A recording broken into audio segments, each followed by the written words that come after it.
Hello students, welcome to E-Pathashala. I am Dr. Vasanthi, Professor and Head, Department of Biotechnology, Kamaraj College of Engineering and Technology, Virudhunagar, Tamil Nadu. Today, in this module, we are going to see in detail about the inborn errors of nucleic acid metabolism. Before we start the main crux of the topic, a quick recap of our basic understanding of the nucleic acid metabolism. We all know the nucleic acid metabolism encompasses the metabolism of two important components, purines and pyrimidines. And for the synthesis of purines and pyrimidines, the nucleotide biosynthesis pathway, we have two common mechanisms called the de novo synthesis pathway and the salvage pathway. In the de novo synthesis pathway, for the formation of purines, inositol monophosphate is the precursor, and for pyrimidines, it is uridine monophosphate. From inositol monophosphate, we get our AMP, adenosine monophosphate, and from that, adenosine triphosphate. Inositol monophosphate can also give rise to guanosine monophosphate, which will eventually give us guanosine triphosphate. And under pyrimidines, the uridine monophosphate can give rise to deoxyuridine monophosphate, which will give us deoxythymidine tyrophosphate, DTTP. And the uridine monophosphate can just straight away give us UTP, uridine triphosphate, which can also give us cytidine triphosphate, that is the cytosine triphosphate. What do you mean by salvage pathway?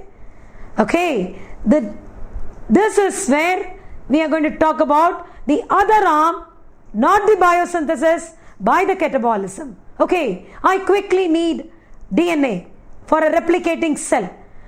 If I have to go through the de novo synthesis pathway, it is going to take me a lot of time because to build up the molecule one after the other. So can I salvage it?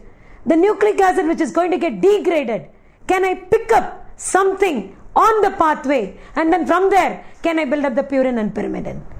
Now, I'm sure you are a little confused. The topic is inborn errors of metabolism. Why are we learning again about purine and pyrimidine biosynthesis and purine and pyrimidine catabolism, during which we can salvage some purine and pyrimidine? The thing is, any error which is going to result in an inborn error of nucleic acid metabolism is going to happen at the synthesis level or during catabolism. So the error, metabolic defect, which is ultimately going to cause a metabolic disease, can happen during the synthesis or during the catabolism. That is what we are going to see quickly in this module. Before going into the inborn errors of nucleic acid metabolism, again a quick recap of what is inborn errors of metabolism. They are a group of rare genetic disorder. When I say genetic, they are inherited, in which the body cannot properly turn food into energy. The highlight of inborn errors of metabolism are the disorders are usually caused by a defect in one specific protein or an enzyme that is responsible for the breakdown of the precursor molecule. Any of the multiple rare disorders that are caused by an inherited genetic defect and that alters the body's ability to derive energy from nutrients is called as inborn error of metabolism, and the term was coined by Sir Archibald Garrett. Thanks to him, that a lot of drugs are now available in the handling and management of inborn errors of metabolism too. Now, let us understand the errors of nucleic acid metabolism. The pathogenesis of such disorders reflects in cell damage, mitochondrial damage, but most of the time the mechanisms underlying the symptoms are unclear. So, in a nutshell, these disorders involve abnormalities of nucleic acid metabolism range from a relatively common disease as hyperuricemia and gout, and there is a condition which is increased production or impaired excretion of a metabolic end product of purine metabolism, to a rare enzyme deficiency which will affect the purine and pyrimidine synthesis or its degradation. Again, three possibilities exist: increased production or impaired excretion of the end product due to rare enzymatic defects that either affect purine synthesis, pyrimidine synthesis, or purine degradation or pyrimidine degradation. This is what inborn errors of nucleic acid metabolism is all about. So now, to begin with, the inborn errors of purine metabolism. Where all the errors can occur. The error can occur in the de novo synthesis, or in the salvage pathway, or in the catabolism. First, what are the errors that can occur in de novo synthesis or salvage pathway? There can be a deficiency or superactivity. Both are possible. It can be because of a deficiency of an enzyme or because of a superactivity. Again, the end product become more in number. Deficiency or superactivity of phosphoribosyl pyrophosphate synthase, deficiency of adenylosuccinate lyase, deficiency of hypoxanthine guanine phosphoribosyl transferase, HGPRT. You have heard about it in monoclonal antibody production. Very important enzyme in salvage pathway of purine synthesis. It can also happen due to deficiency of adenine phosphoribosyl transferase. If it is catabolism of protein, it could be because of the adenosine deaminase enzyme deficiency. It can also be due to purine nucleoside phosphorylase deficiency or xanthine oxidase dehydrogenase deficiency.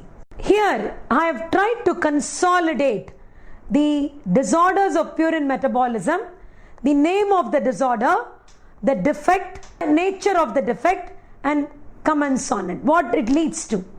The first and the foremost disorder of purine metabolism is gout. What is the defect? It is PRPP synthetase enzyme. Is it deficient? No, it is due to increased enzyme activity which results in hyperuricemia, excessive accumulation of uric acid.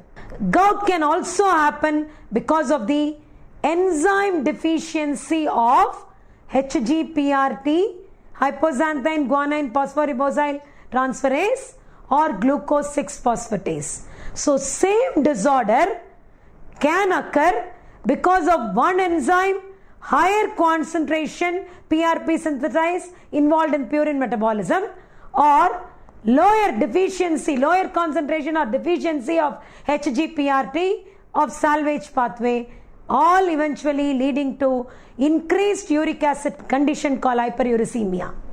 There's another important, the other two disorders, let us see in detail. The one is called Leishman disorder and severe combined immunodeficiency disorder, renal lithiasis, xanthanuria, and von Greek diseases.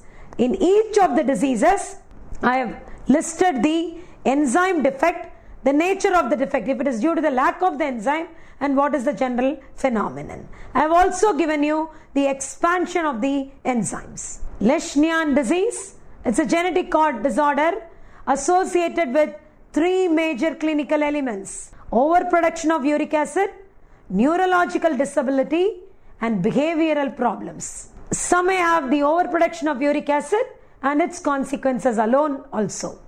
It is an X-linked recessive disorder related to the defects in the activity of the purine nucleotide salvage enzyme HGPRT. How do we treat this? Allopurinol is useful to control the overproduction of uric acid, and it also reduces the risk of nephrolithiasis and gouty arthritis. The next important disorder is severe combined immunodeficiency, which is also known as A lymphocytosis, Glanzmann-Schwenniker syndrome, severe mixed immunodeficiency syndrome, thymic alemophilia, which is a primary immunodeficiency often called the bubble boy disease.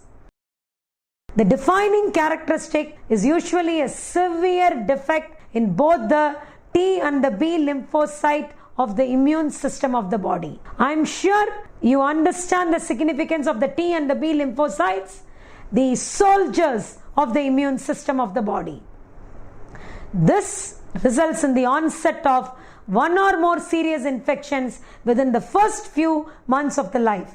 These infections generally become very serious, and they can also become life-threatening because secondary infections like pneumonia and meningitis and other bloodstream infections also slowly set in. SID is caused due to various conditions, but here the matter of concern is the adenosine deaminase deficiency, adenosine deaminase enzyme involved in the purine metabolism. It can also be because of the deficiency of the alpha chain of the interleukin 7 receptor.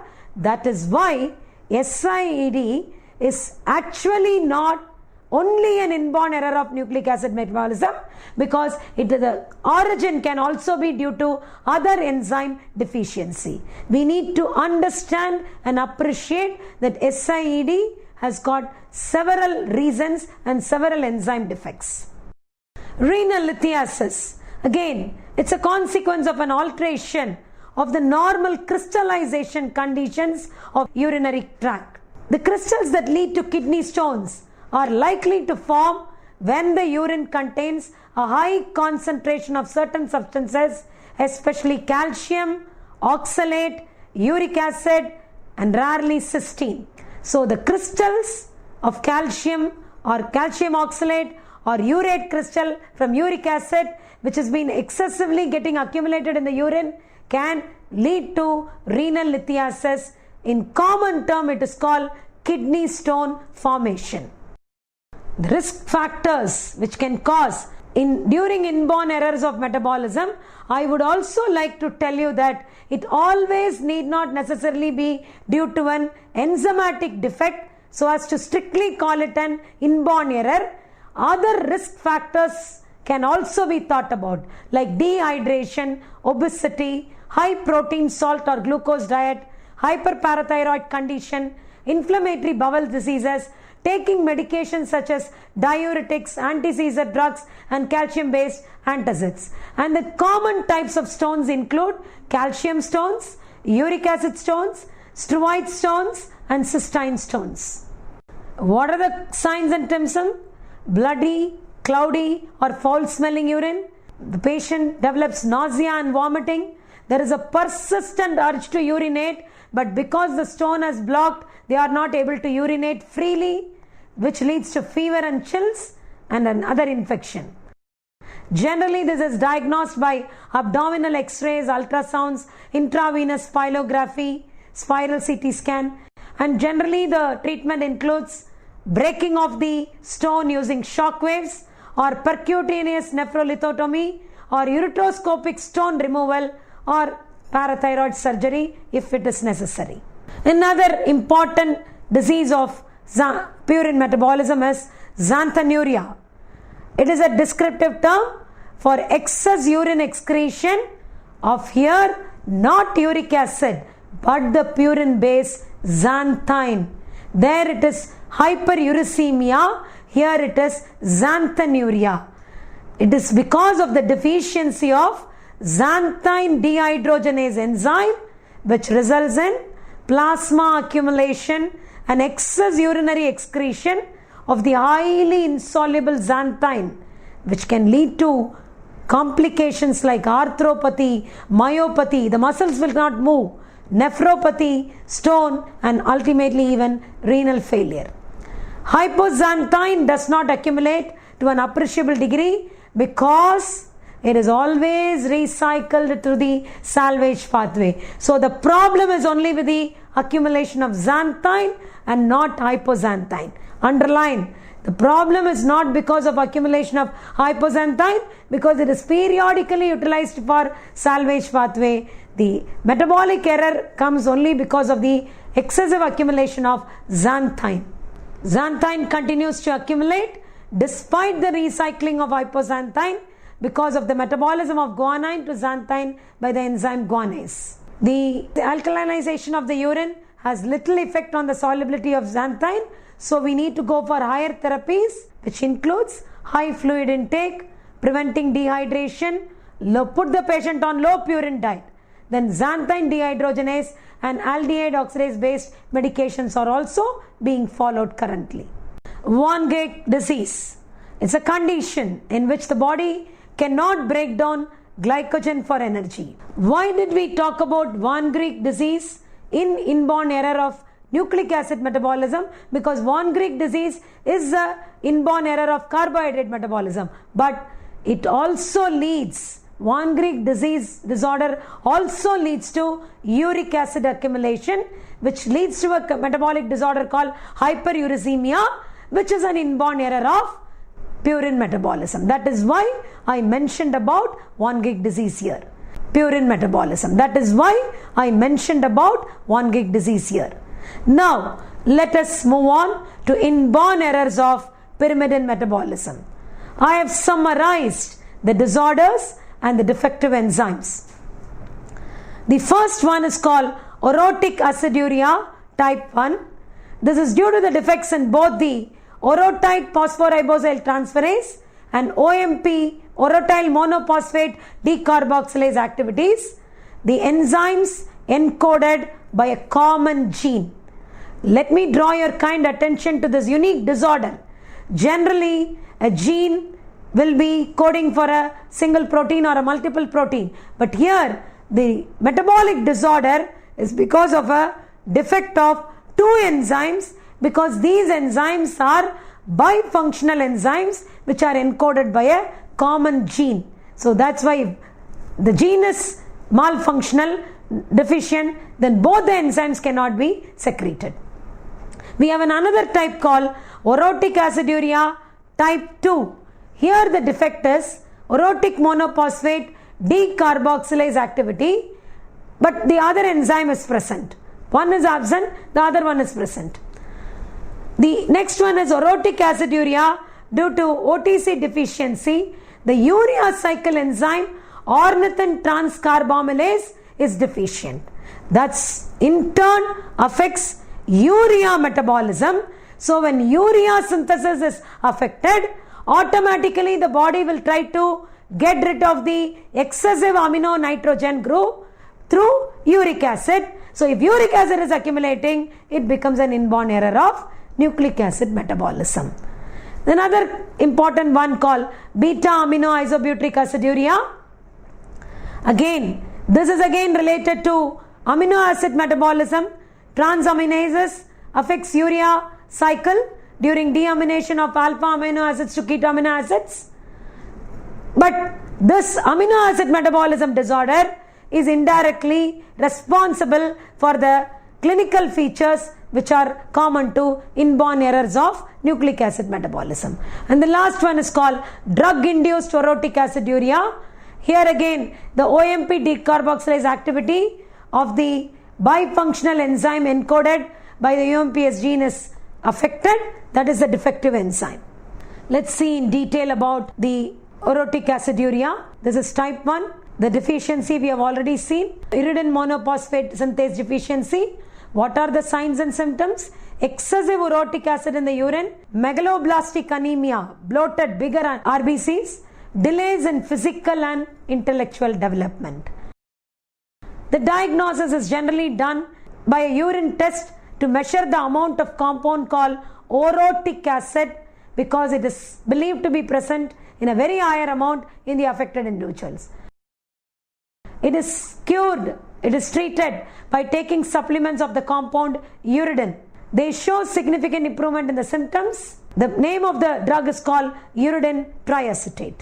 Type 2, the clinical features are hematological manifestations and neurological manifestations like growth retardation and mental retardation, and it is caused by the deficiency in orotodin 5 monophosphate decarboxylase. We call it as OMP decarboxylase. The investigations usually involves a diagnostic procedure of checking the hepatic cells and cultured fibroblasts. In the serum through megablastic anemia presence, and in the urine by excessive excretion of orotic acid up to 1.5 gram per day. It can also be identified by crystalluria, that is presence of crystals in the urine. The management involves supportive therapy and medical therapy. Supportive, no treatment. The multidisciplinary approach, generally people have to go for genetic counseling. And under the medical treatment, we can give pyrimidine compounds to lower the urinary excretion of uric acid and increase the DNA and RNA synthesis.